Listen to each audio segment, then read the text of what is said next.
PERT cram. English grammar conventions. Present perfect verb tense, past participle. 8th grade skill level, question 12. Memedicine, antidote your ignorance. Show some love and throw some bands on my cashapp. Cashapp, hashtag, $, Keep me fueled. I can continuously provide you with these bills. Keep you in the know and up your knowledge game. Be sure to subscribe.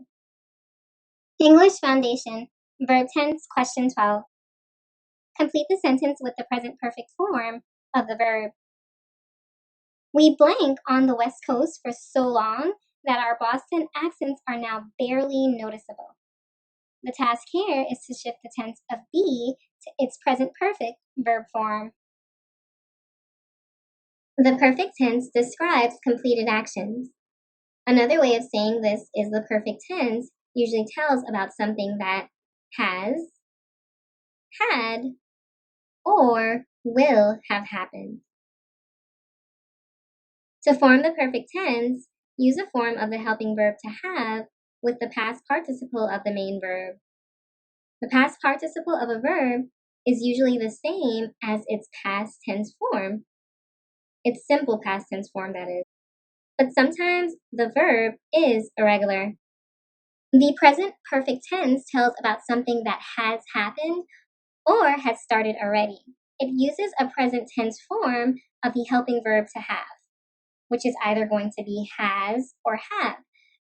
Note that has corresponds to second person singular subjects, and have will be paired with the first person singular pronoun I, the first person plural pronoun we, the second person singular pronoun you, and all third person plural pronouns.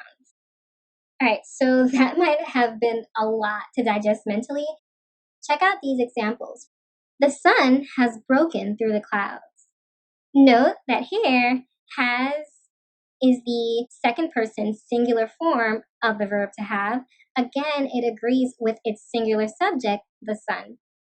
Also notice that the main verb broken is the past participle of the verb to break. The past participle verb form of break is obviously irregular. The verb form has broken is the correct present perfect tense. Now check out another example. John and Erica have played the violin for years.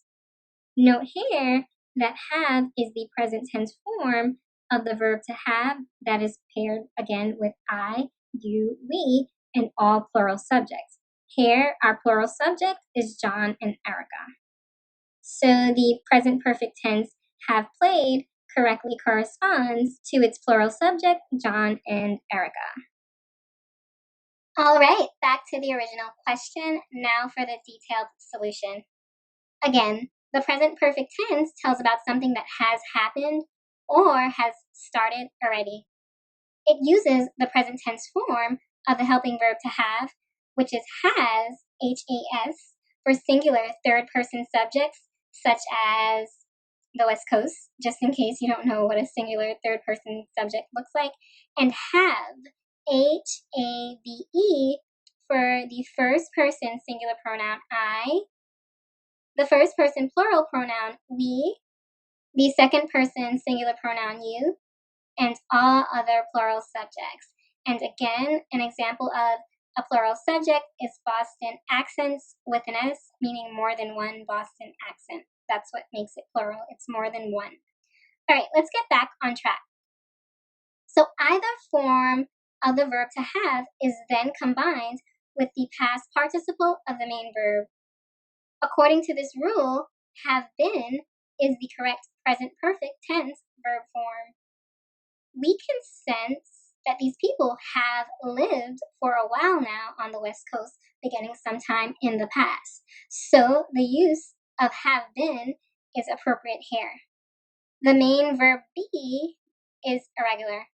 Therefore, its past participle been differs from its simple plural past tense verb form were.